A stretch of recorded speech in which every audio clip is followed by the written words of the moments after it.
और ये महज एक इत्तेफाक है कि ये वाक़या जब हुआ तो वो 11 फरवरी 1965 था। आज 11 फरवरी ही है और मैं जिनको यहाँ बुलाने वाली हूँ वो इन्हीं ख़ातून के बेटे हैं, यानी नीलो, जिनके लिए ये नज़्म लिखी गई थी। आप सबकी तालियों में शान।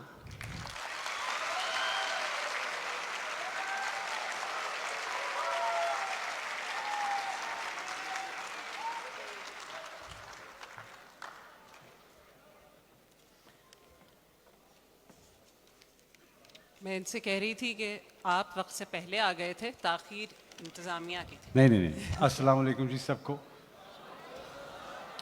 बहुत खुशी हो रही मुझे यहाँ पे आके, और ख़ास तौर पे जब मेरे से पहले मेरे बड़ों का नाम लिया जाए तो मुझे ज़्यादा खुशी होती। और इतने बड़े बड़ी हस्तियाँ आज मिलने का उनसे मौका मिला। मुस्तनसर सेन तारक साहब बैठे हैं पीछे, और अनवर मकसूद साहब बैठे हैं। बड़ी खुशी होती है।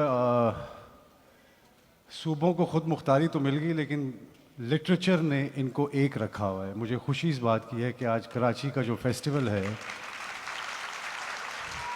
सियासत की तमाम तर कोशिश के बावजूद कलम की ताकत जो है वो पाकिस्तानियों को इकट्ठा रखती है, तो मुझे बहुत खुशी है इसकी। बेशक। नीलो रियाज शाहिद साहब, इनके तारुफ के बग़ैर हम बात आगे चला ही नहीं सकते। हम आप तक पहुंचते उनसे हैं। अच्छा, बहुत ज़िम्मेदारी का एहसास होता है कि जब ऐसे टैलेंटेड लार्जर दैन लाइफ जो वालिदैन हैं उनके यहाँ एक जो औलाद होती है, उससे की एक्सपेक्टेशंस का लेवल बहुत बड़ा होता है, और ये समझा जाता है कि और हर वक्त उसको एक कंपटीशन में रहना होता है अपने ही माँ बाप के साथ।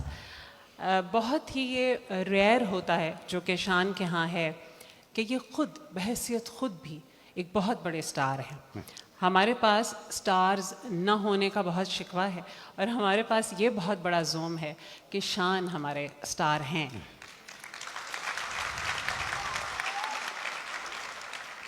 तकरीबन 600 से ज़्यादा फिल्मों में आप काम कर चुके हैं। मिलियंस ट्रिलियंस के आप हार्ट थ्रॉब हैं, ये बातें हम सब जानते हैं।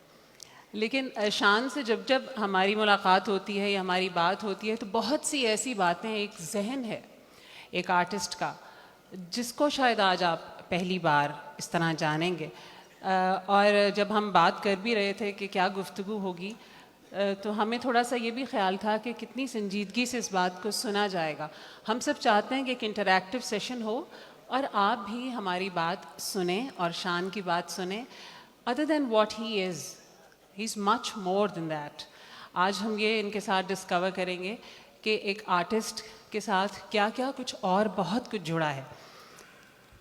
सबसे पहले तो क्योंकि आपसे हम सीधा इस बात पे अटैक कर सकते हैं, you own that film industry, कि कहाँ है मेरे आम इंसान का सिनेमा, मेरे मेहनत कश की एक एंटरटेनमेंट जो उसका एक बुनियादी हक था, जो मुझे आज नज़र नहीं आता। बिल्कुल आपने सही कहा। मैं तो आप आम इंसान की फ़िल्म की बात कर रही, मैं तो आम इंसान ढूंढते ढूंढते थक गया हूँ।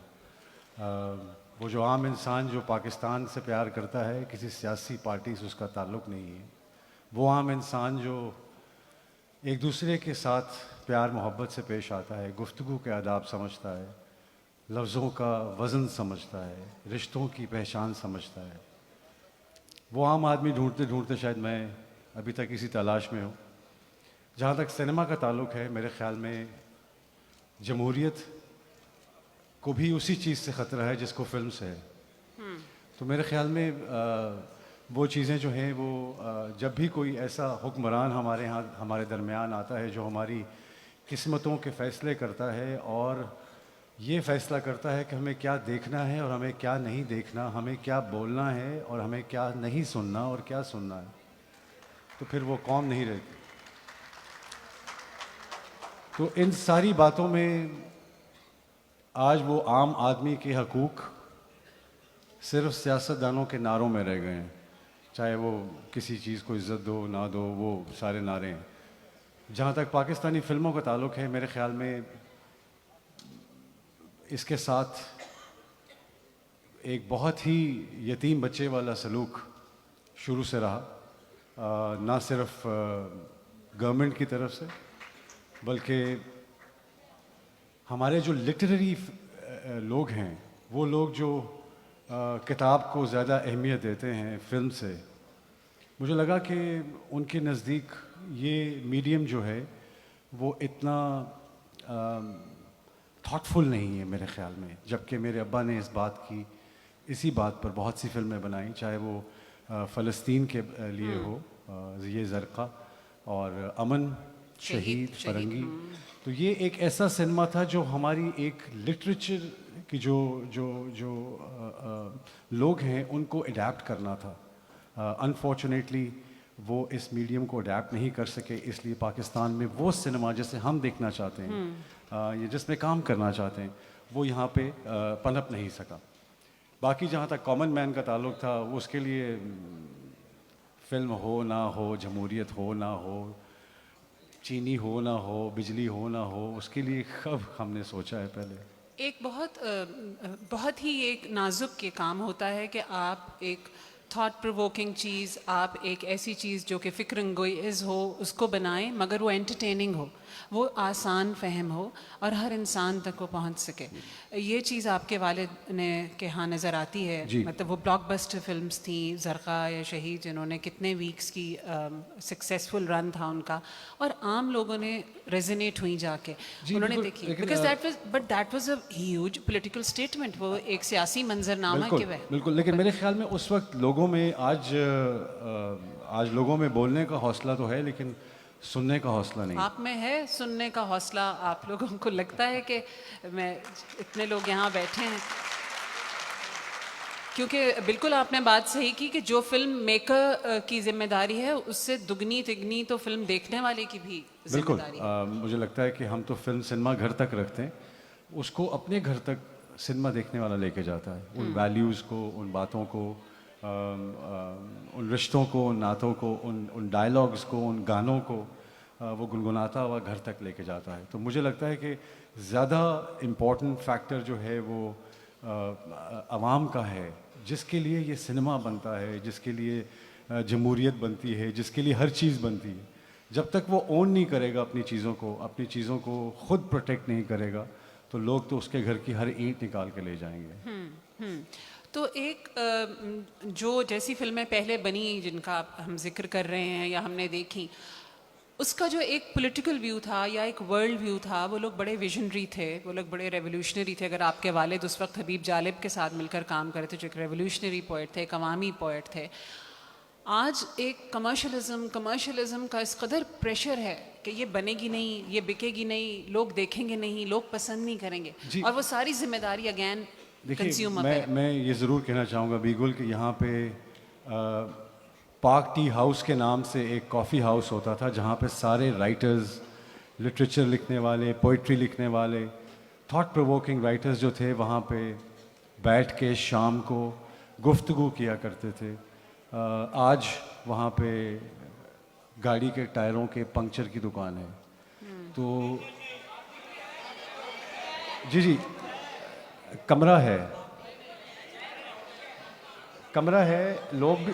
लोग हैं।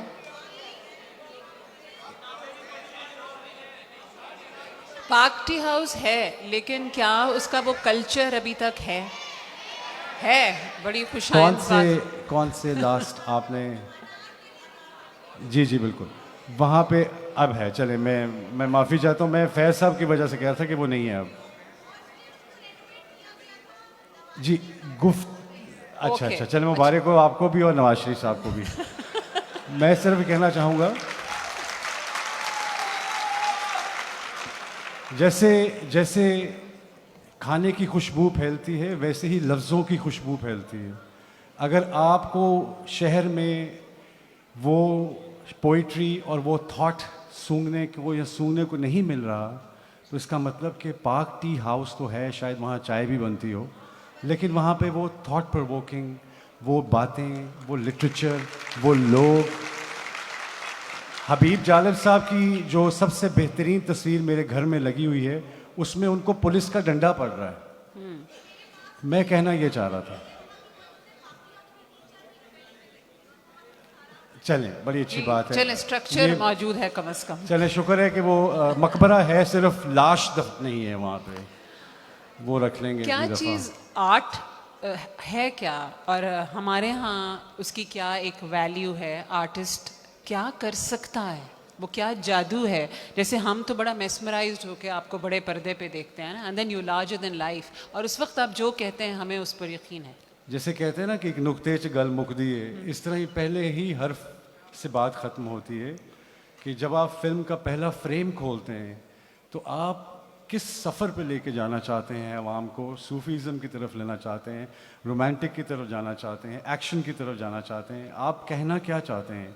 ये ऐसे ही है जैसे गालिब साहब ने दीवान लिख दिया तो किसी ने अपनी फ़िल्म बना दी। तो मुझे लगता है कि ये एक ऐसा आर्ट है, एक ऐसा मीडियम है जिस पे हमारा बहुत सारा लिटरेचर जो है उसको मुंतकिल होना चाहिए था, जो नहीं हो सका। अनफॉर्चुनेटली हमारे जो इस तरह के राइटर्स थे जो अग्रेसिव लिखते थे या स्टेट के या हालात के ऊपर लिखते थे, उनके साथ उनका हाल ये हुआ कि माओ ने अपने बच्चों को ये कहना शुरू कर दिया कि बेटा ये नहीं बनना आपने, मतलब हबीब जालम नहीं बनना आपने। तो मुझे लगा कि वो पौध, वो थॉट, वो चीज़ें वो आहिस्ता आहिस्ता ख़त्म होने शुरू हो गई और हमारी फिल्म सिर्फ़ और सिर्फ एंटरटेनमेंट की हद तक रह गई। जिस तरह हर माशरे में हर तरह के लोग होते हैं, इसी तरह फिल्म भी हर तरह की होनी चाहिए। अगर एक आदमी अनपढ़ में और जाहिल में बहुत फ़र्क है, तो एंटरटेनमेंट दोनों के लिए होनी चाहिए, पढ़े लिखे के लिए, अनपढ़ के लिए भी और जाहिल के लिए भी। तो अब इनको जब आप इनके लिए फ़िल्म बनाते हैं तो आपको उनके आईक्यू के हिसाब से बात करनी पड़ती है। तो बहुत मुश्किल लगता है कि जैसे फैज़ साहब को कहा जाए कि वो किसी टांगे वाले के लिए कोई नज़म लिख दें। क्या टांगे वाला इंसान नहीं? क्या उसको नई सुबह का इंतज़ार नहीं? तो क्या अगर फैज़ साहब किसी टांगे वाले के लिए लिखते हैं तो वो क्या लिखेंगे? वही हम बनाते हैं फिल्में पंजाबी। राइट तो जो आप डिटोरिएशन हमें नज़र आती है, आपने शुरू किया 16-17 बरस की उम्र जी, 16 साल का। अब 16-17 ईयर्स का एक बच्चा, जो बच्चा ही है, बाहर से आया है, जिसका कोई इरादा नहीं है, कोई इरादा नहीं। कोई इरादा नहीं है, इतने जायंट्स हैं फिल्म के घर में ऑलरेडी और कोई इरादा नहीं है फिल्म की तरफ जाने का, और उनसे ही उनकी माँ ये कहती है कि आप उन्हीं कदमों पे चलिए जिन पे आपके वालिद चल रहे थे, जहाँ से उनका सफ़र छूटा था। आपकी अपनी माशाल्लाह बेटियां हैं, तो Shaan Shahid when he was 16 and now when your children are at the same age, आपको कोई फ़र्क, कोई डिफरेंस नज़र आता है? मुझे लगता है कि आज के बच्चे भी उतने ही नादान हैं जितने हम हुआ करते थे। इंफॉर्मेशन ज़्यादा है इनको, लेकिन नादानी वहीं पे है। अपने आप को अपने रंग दिखाने का शौक़ और अपना मकाम हासिल करने का शौक़। असल में होता ये भी कि यहाँ पे बहुत मुझे फ़ील होता है कई दफ़ा कि हमारी जो विमेन हैं उनको नर्चर नहीं किया जाता बचपन से, उनके टैलेंट्स को या उनकी चीज़ों को। उनकी मेरे ख़्याल में वो हम उसी एक दिन का इंतज़ार कर रहे होते हैं जहाँ उनकी शादी फटाफट करें और उनको उनके घर भेजें, जो कि nothing against it at all, but I think कि हर इंसान को हक़ है कि वो अपनी ज़िंदगी, अपने सांस और अपने ख्वाब देख सके और ले सके। आप इजाज़त दे रहे हैं अपनी जी बेटियों बिल्कुल। को? मेरा काम, मेरी जो ड्यूटी है उनके साथ सिर्फ इतनी है कि मैं एक माँ और बाप, जैसे कि मैंने अपनी माँ के रूप में माँ भी देखी और बाप भी देखा, लिहाजा मेरे अंदर ये कैपेसिटी थी कि मैं बाप और माँ इकट्ठा बन सकूँ। तो मुझे ये फ़ील हुआ कि मेरे लिए तो एक ऐसा सफ़र है ये, क्योंकि मैंने औरत को सिर्फ माँ के रूप में ही देखा था और उन्हीं की नॉलेज, वो जो करती थी, जिस तरह कुर्बानी देती थी, या हमारे लिए काम करती थी, या सिंगल पेरेंट जिस तरह उन्होंने इस छोटी सी कश्ती को ले के वो चली, तो मेरे नज़र में तो औरत का सिर्फ कुर्बानी ही रूप हुआ करता था कि इससे बड़ा और मैं क्या रुतबा दे सकता था। लेकिन जब मेरी वाइफ आई, मेरी सिस्टर और मेरी जब बेटियां पैदा हुई, तो मुझे हर तरह की औरत के रिश्ते से मुंसलिक हो के उनके बारे में जानने का मौका मिला, जो कि मेरे लिए, मेरे ख़्याल में हर मर्द के लिए लाजिम है कि उसकी बेटी ज़रूर होनी चाहिए। तो क्योंकि आप अपने तमाम तर रिश्ते जो हैं उनसे पहचान लेते हैं। बहुत एक फेमिनिज़म की तहरीक हमें नज़र आती है जो आखिरकार हमारे मुल्क में भी है। हमारे मीडिया से रिलेटेड बहुत से इश्यूज़ हैं जिसमें औरतों को अभी भी ये लगता है कि वो इतनी सेफ़ नहीं है, और जब उसके ख़िलाफ़ आवाज़ उठाती हैं तो उस पर भी उस औरत की ही शामत आती है।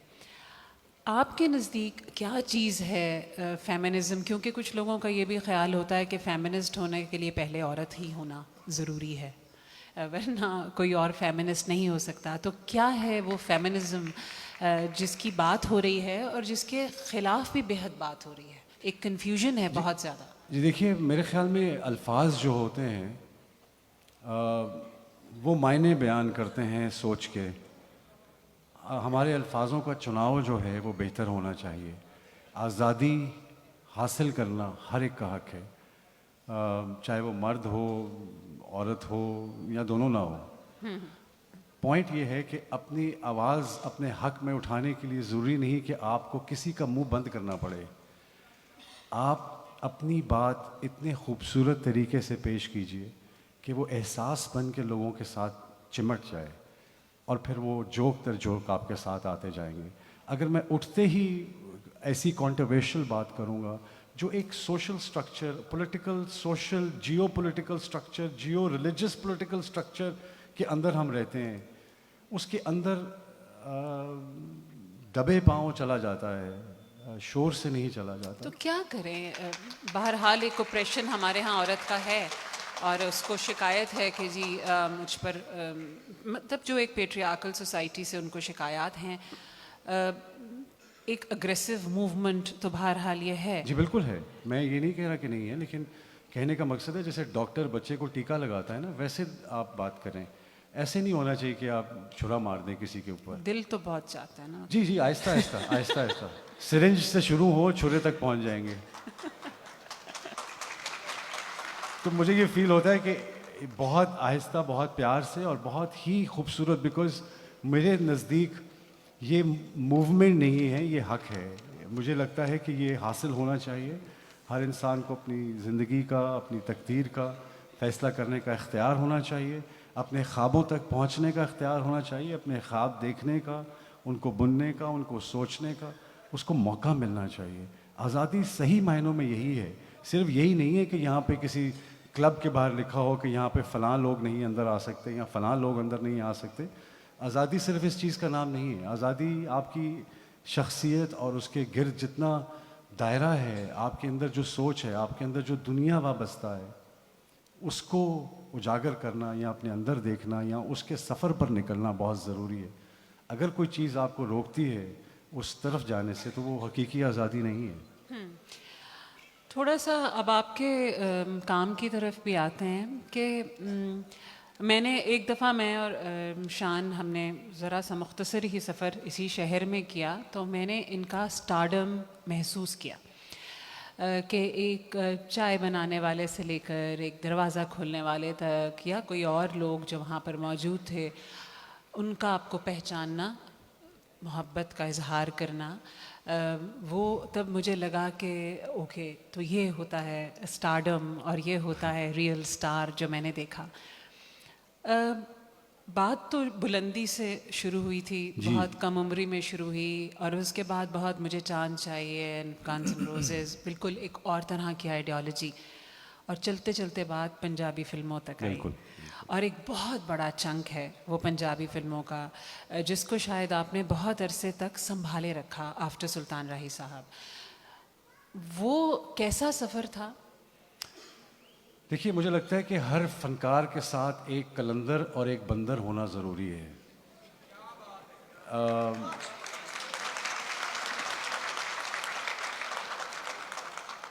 तो कलंदर मैं घर छोड़ के जाता हूँ, बंदर मैं साथ लेके जाता हूँ। होता ये है कि ये एक बड़ा खूबसूरत बैलेंस है आपकी शख्सियत का, कि जो आप हैं और फिर आपका शोबा ऐसा है। यानी मिसाल के तौर पे आप राइटर हैं, अगर मैं आपको एक बात कहता हूँ कि एक शहर के भंगी के ऊपर आपने एक कहानी लिखनी है, तो आप एज अ राइटर उसको ना नहीं कर सकती हैं। आप उसकी रिसर्च पे जाएंगी और फिर उसकी लवाजमात को पूरा करते हुए उसकी नशिस्त व बर्खास्त, उसकी गुफ्तगू का अंदाज़, उसके अल्फाज, उन सब को चुन के उसके तजर्बात, उसके एक्सपीरियंसेस, फिर आप उसे पेश करेंगे हकीकत के करीब तर होने के लिए। फ़नकार भी यही करता है। मुझ पे मैं एज एन एक्टर ये नहीं समझता हूँ कि मुझे किसी रोल को ना करना चाहिए, बिकॉज़ मेरा काम है पाकिस्तान की एक एक एक थकी हुई, टूटी हुई, बिखरी हुई, बिजली के बिलों में खोई हुई एक आवाम का मैं अदाकार हूँ। मुझे अगर इनको 10 मिनट के लिए भी रिलीफ दे सकता हूँ मैं, इस बात से नहीं कि वो कितना पढ़ा लिखा है या उसके पास कितना पैसा है या कितनी गाड़ियाँ हैं उसके पास, मुझे ये फील होता है कि मेरे पे ये लाजिम है कि मैं अपने काम के फ़र्ज़ में किसी को ना नहीं कर सकता, इसलिए कि उसका हक है एंटरटेनमेंट का, चाहे वो मेरे थ्रू ले, चाहे वो राही साहब के थ्रू ले। क्या ताकत है एक पंजाबी सिनेमा एक बहुत पावरफुल मीडियम जी हमारे यहाँ बिल्कुल। रहा है। और अब तो अगर आप देखें तो माशाल्लाह जो हमारी गवर्नमेंट है उसके जो रिप्रेजेंटेटिव हैं, अगर आप उनकी गुफ्तगू देखें तो आपको पंजाबी फ़िल्म बच्चों की फ़िल्म लगेगी। तो और अभी हम जब बैक स्टेज में बैठे थे और अभी शान नहीं आए थे, तो बाकी जितनी खूबसूरत ख़वातीन बैठी हैं सामने हमारे इस वक्त, बुशरा और नीलम और सब लोग, तो इन्होंने मुझे, अस्मा ने कहा कि उफ़ जो फिर उसने घुंघरू पहन के वो नाच किया है, खेती बॉडी में तबीबा। खेती बोली में तबीबा। तो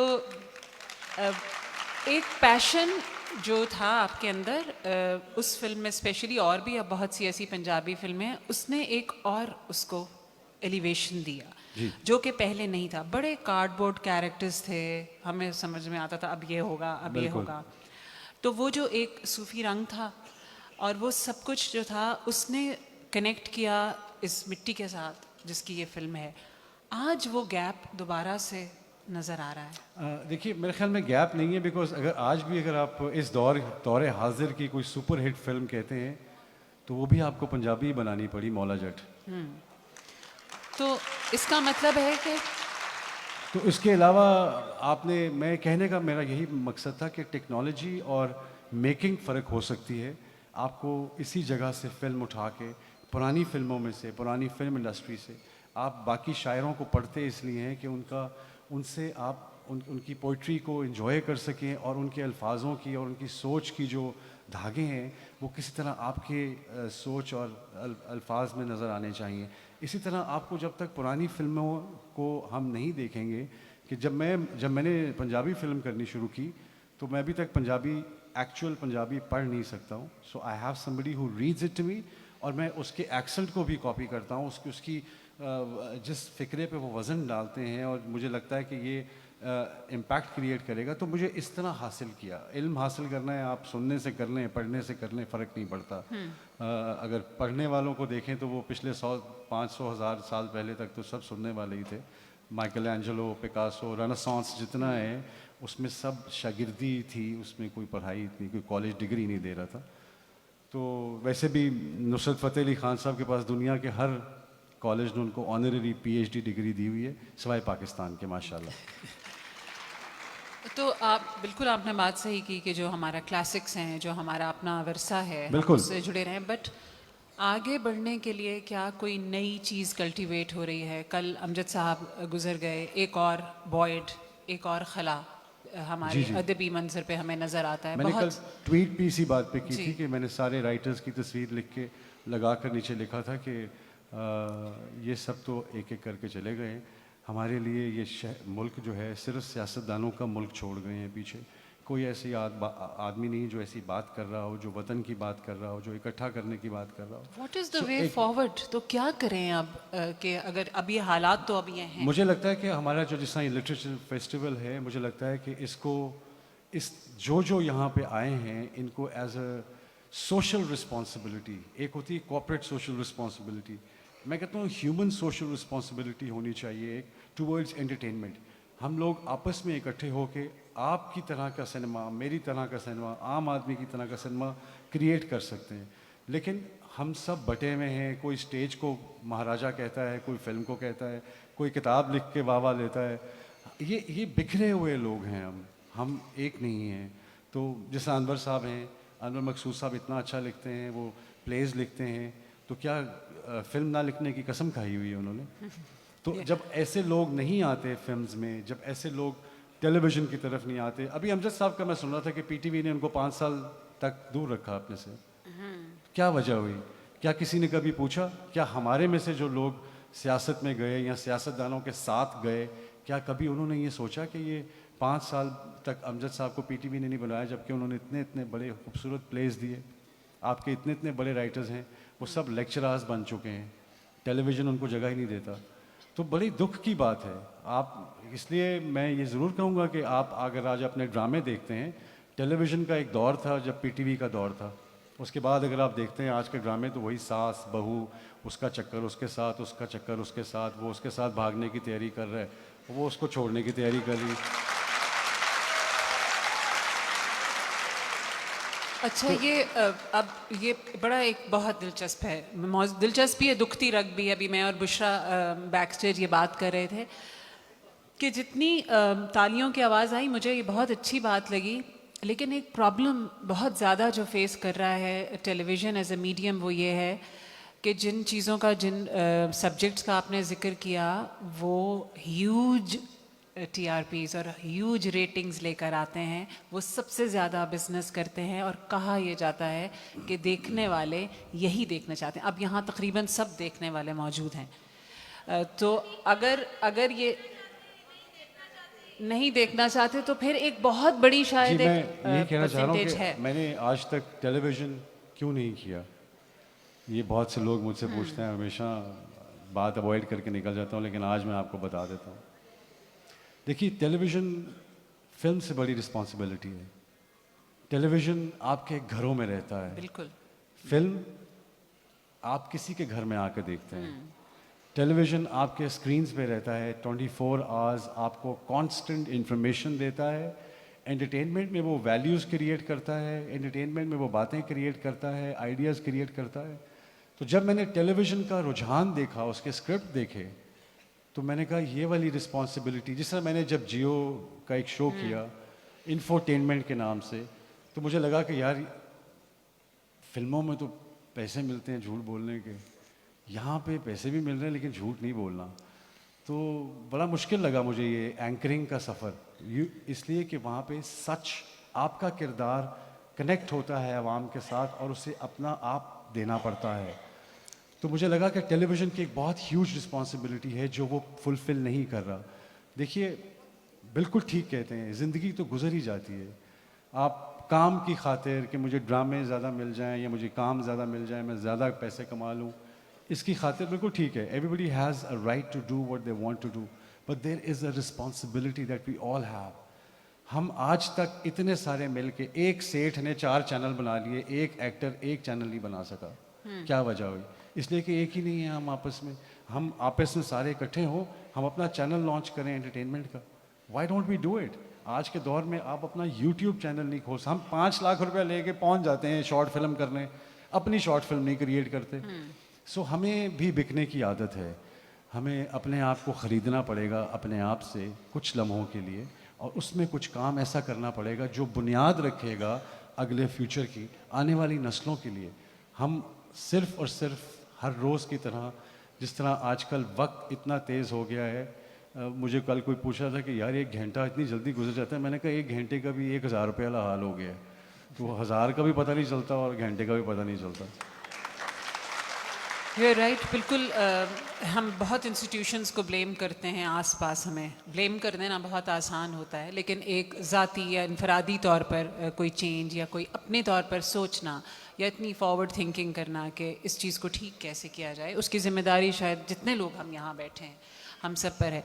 बात ज़िम्मेदारी की हो रही थी, आपने ट्वीट का जिक्र किया। आपका क्या ख़्याल है सोशल मीडिया के ऊपर और जो गदर है वहाँ? नहीं, मुझे लगता है कोई गदर नहीं। मुझे एक्चुअली बड़ा अच्छा एक सर्वे मिल जाता है।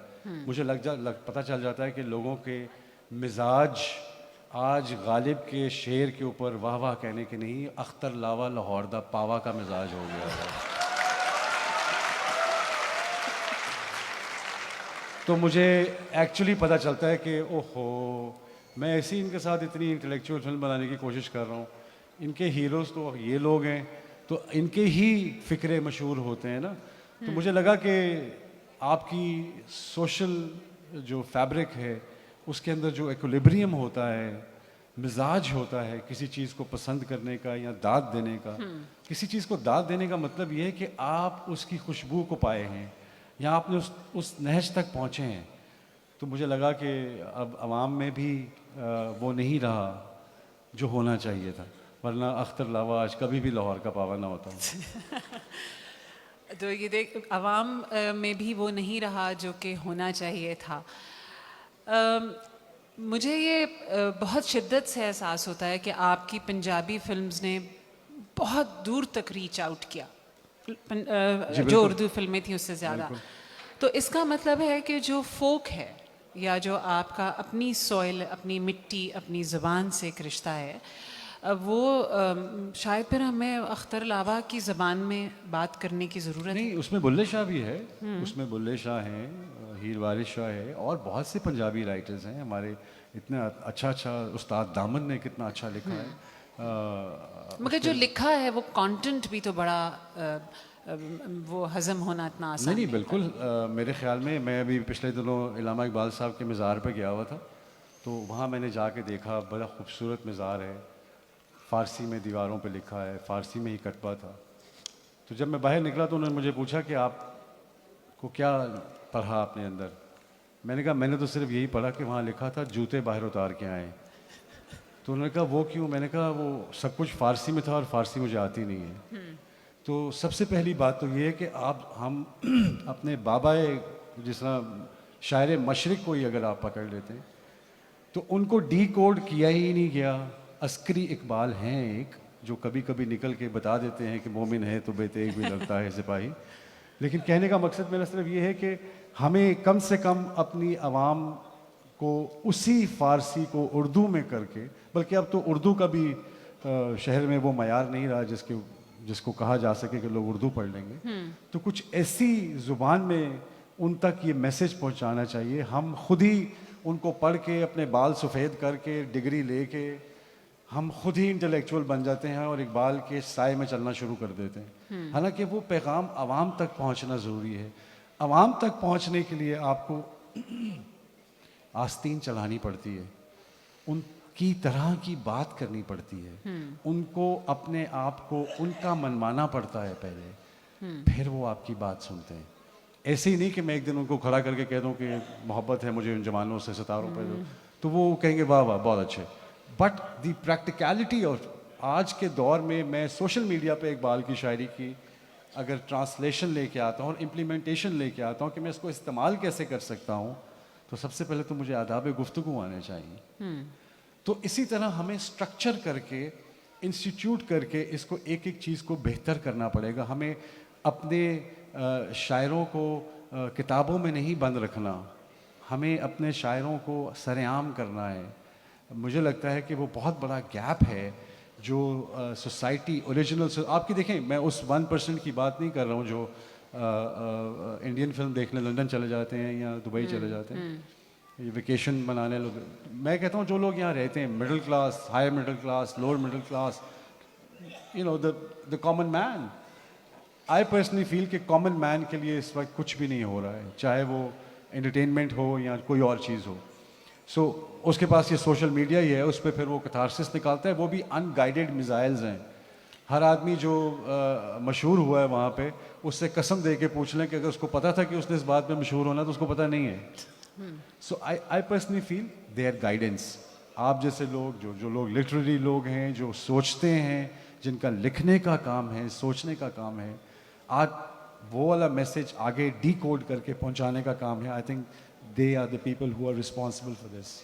आपने इंडियन फिल्म का जिक्र किया और अर्थ की रीमेक आपने की, तो एक इंडियन फिल्म थी बहुत ब्लॉकबस्टर। क्या मोटिवेशन थी, क्या ज़रूरत थी एक ऑलरेडी बड़ी अच्छी पॉपुलर फिल्म को रीमेक करना? जी, बड़ी अच्छी आपने बात की। मैं यही चाह रहा था कि कभी ये पूछे कोई। हमारे भी दौर गुजरते हैं, जैसे मौसम गुजरते हैं वैसे भी हमारे दौर गुजरते हैं, हमारी दोस्ती इंडिया के साथ जिसे कहा जाता है।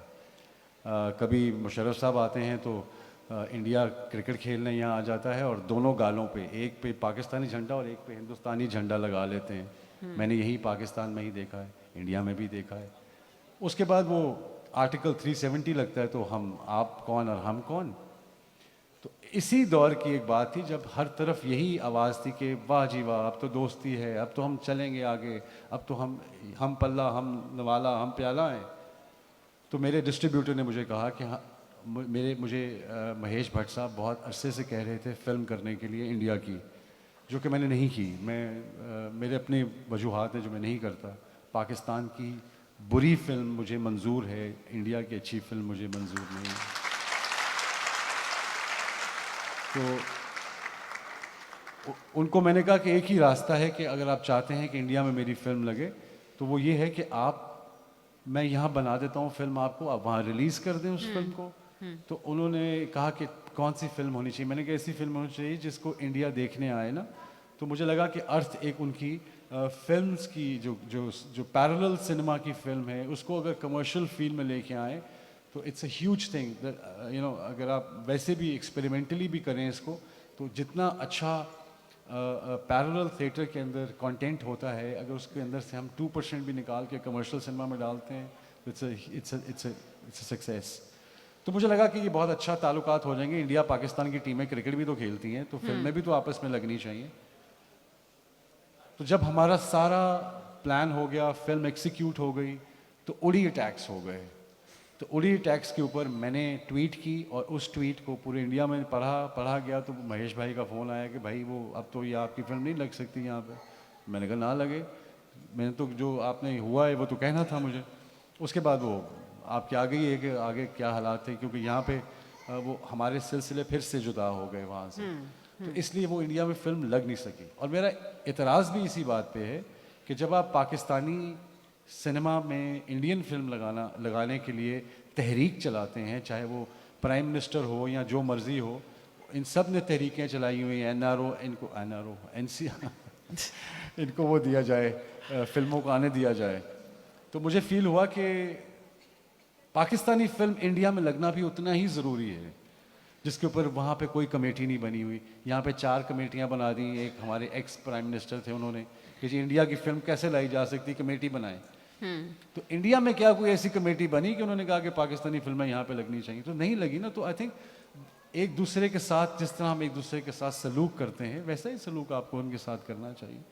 तो ये मेरे एक बेसिक पॉइंट्स थे जहाँ पे मैंने अर्थ शुरू की थी और उसके बाद इंडिया में काम नहीं किया। ओके, अब वो आपका एक अपना स्टैंस है कि because of Kashmir background also. Not just that, I think अपने वालिद की तस्वीर दीवार पे लगाने से आप उनके बेटे नहीं बनते। उनकी आइडियोलॉजी को भी थोड़ा सा लेके चलना होता है। तो मुझे लगा कि अगर मेरे वालिद ने ये अमन बनाई है कश्मीर के ऊपर फिल्म, कश्मीर के लोगों के लिए स्ट्रगल जो उनकी है फ्रीडम की, और आज अगर मैं जाके वहाँ पे हिंदुस्तान में काम कर रहा हूँ, जो कि आर्टिकल 370 जो भी इन्होंने लगाया हुआ है, और लॉकडाउन हुए हुए पता नहीं कितना अरसा हो गया, तो दिन गिने भी नहीं जाते, और जो वो वहाँ के लोगों के मकामी लोगों के साथ सलूक कर रहे हैं, और जो एथनिक क्लेंजिंग मुस्लिम्स की वहाँ पे चल रही है, मेरे ख्याल में हमारे जो सारे जो मिडल ईस्टर्न एरिया है, जितने हमारे शेख हैं, मुस्लिम वर्ल्ड है, मुस्लिम उम्मा है, वो खामोश है उस पर। लेकिन मुझे लगता है कि मेरी आवाज़ शायद ना हो, लेकिन मैं खामोश नहीं रह सकता। ओके, बहुत हमने शायद संजीदा या शायद मीनिंगफुल गुफ्तगू करने की एक कोशिश रही, क्योंकि दिस इज़ व्हाट शान इज़ ऑल अबाउट। इनसे जब भी बातचीत होती है तो उसमें से कुछ हम लेकर उठते हैं।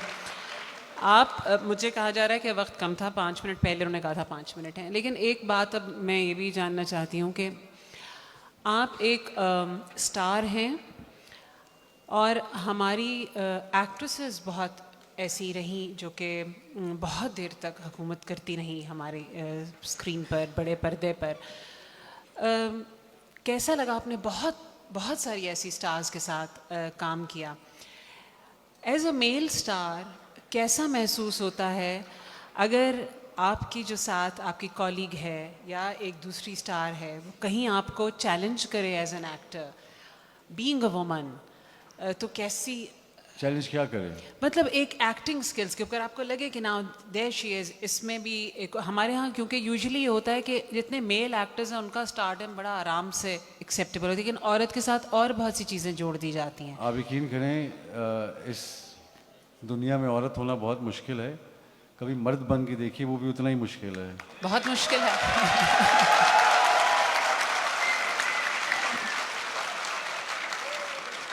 तो बहुत मुश्किल बहुत दरपेश है। मुश्किल। आपको ज़्यादा मुश्किल लगा? मुझे लगा कि जो सफ़र आपके सामने जिसको भी उठा के देख लें, चाहे मज़हब से आ जाएं या जहाँ मर्ज़ी से आ जाएं, सबका एक सफ़र है। बराबर की जंग है दोनों की। मर्द मर्दों से लड़ते रहते हैं और औरतें औरतों से। अगर आपको हकीकी आज़ादी चाहिए तो आपको मर्दों को मर्दों से आज़ादी चाहिए और औरतों को औरतों से। तो मैंने जितना भी मेरा मुशाहिदा है वो यही है कि मर्द मर्द को सांस नहीं लेने देता और औरत औरत को सांस नहीं लेने देती। बहुत ज़रूरी है कि हमें एक औरत जो है उसका उसका एक्सेप्टेबल होना towards the other woman is very important. एक फर्स्ट वुमेन बैंक खोलने से कुछ नहीं होता। मुझे लगता है कि उसके अलावा बहुत सा काम करना, चाहे वो हमारे घर में काम करने वाली हो या हमें काम देने वाली हो। उन दोनों की बुराइयां और उन दोनों की अच्छाइयां हमें समझ के उनको माफ़ कर देना चाहिए। ज़रार के बाद क्या हम और फिल्में बनती भी देख रहे हैं? जी बिल्कुल। Are you still into film making? I am still into with the film same making. Passion? Unfortunately हमारे यहाँ फिल्म जो है वो कराची मुंतकिल, फॉर्चुनेटली कराची मुंतकिल हो गई और अनफॉर्चुनेटली कराची और लाहौर में बहुत बहुत फासला है और वो फासले ख़त्म होने चाहिए। मुझे लगता है कि एंटरटेनमेंट महदूद नहीं होनी चाहिए। किसी भी एक शहर को या किसी भी एक आदमी को या 4 लोगों को या 5 चैनल ओनर्स को इस बात का नहीं होना चाहिए कि हम जो बनाएंगे वही बनेगा, उसके अलावा नहीं बनेगा। तो मेरे ख्याल में मैं शायद वो घोड़ा हूँ जो गेट में नहीं लगता, इसलिए रेस नहीं भाग रहा, क्योंकि हर घोड़े को गेट में लगना पड़ता है, फिर वो रेस भागता है। अच्छा, कह भी गए और नहीं भी कहा वाली सिचुएशन है। We are winding up the show. Thank you for being here. बहुत बुरे हैं हालात हमारे आजकल। हम हमेशा ही कहते हैं ना कहो ना हक कहो, हमेशा ही कहते हैं, लेकिन हम अच्छा, मुझे सॉरी आपकी बात काट रहा हूँ। मुझे हमेशा ऐसे हालात में ना मुझे और जोश आता है। मुझे कभी अच्छे हालात में जोश नहीं आया। सही कह रहे हैं कि मुझे ऐसे हालात में जोश आता है जब मुझे लगे कि कोई तहरीक ऐसी चल सकती है। बहुत से लोग दुखी हैं। मैं आपसे कहना यही चाह रही थी कि people look up to you, right? आप आपकी तरफ देखते हैं, आप से कुछ तवक्को रखते हैं। वही जिम्मेदारी जो आपने एज एन आर्टिस्ट उठाई, वो मोहब्बत जो उन्होंने आपको दी, जिनकी वजह से आप यहाँ हैं, ऑफ कोर्स। बिल्कुल बिल्कुल। तो क्या करें भाई? अब एक बता दें काम कि अब कैसे पार उतर? हमें सबसे पहले इकट्ठा होना पड़ेगा। आपकी आर्टिस्टिक कम्युनिटी को, literary community, writers, producers, directors, आपको अपनी ज़मीन जो आपने चैनल ओनर्स को गिरवी दी हुई है उसको उससे आज़ाद करवा के अपने लिए एक घर बनाना पड़ेगा। तब तक आप वो नहीं कर सकते जब तक आप में वो करने का शौक़ ना हो, पैशन ना हो। मुझे लगता है कि जिस तरह आपने कहा कि ड्रामे जैसे बनते हैं, रेटिंग ये आती है। रेटिंग तो 1200 मीटर लाहौर में है और 2200 लीटर। तो जिस तरह हमारी पार्लियामेंट पूरी आवाम का फ़ैसला कर रही है, वैसे ही आपके रेटिंग मीटर्स जो हैं वो इस बात का फ़ैसला कर रहे हैं कि भाई यही देखना चाहते हैं लोग। जबकि लोगों को पता है कि ना तो पार्लियामेंट में हम ये देखना चाहते हैं और ना ही हम टीवी पे ये देखना चाहते हैं। लोग क्या करें? इस तरफ का जो एंड है, ये तो हमारी जिम्मेदारी है। जो कनेक्शन तो हमारा ये है, ब्रिज तो उनसे बनता है। जो कंज्यूमर है, जो देखने वाला है, जो नाजिर है, जो सफ़र कर रहा है, वो अब क्या करे? बिल देख के परेशान है। सबसे पहले तो वो अपना पंखा बंद करे जिसकी वजह से बिल ज़्यादा आ रहा है।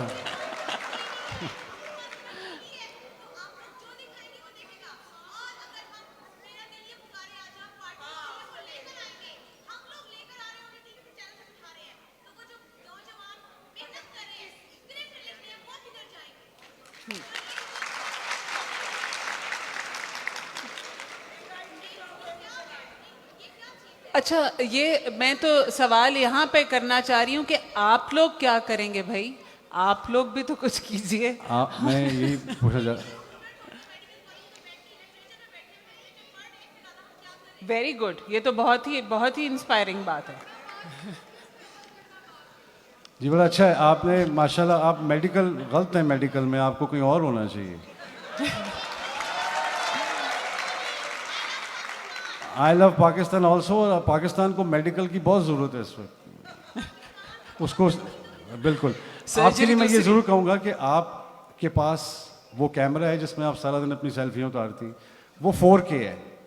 उसमें आप जो मर्ज़ी शूट कर सकती हैं और अपना छोटा सा एक यूट्यूब चैनल खोल सकती हैं और आप वो कहानियाँ लिख सकती हैं या बना सकती हैं जो मेडिकल कॉलेज में, मेडिकल प्रोफेशन के अंदर होती हैं। कहानियाँ हर जगह होती हैं।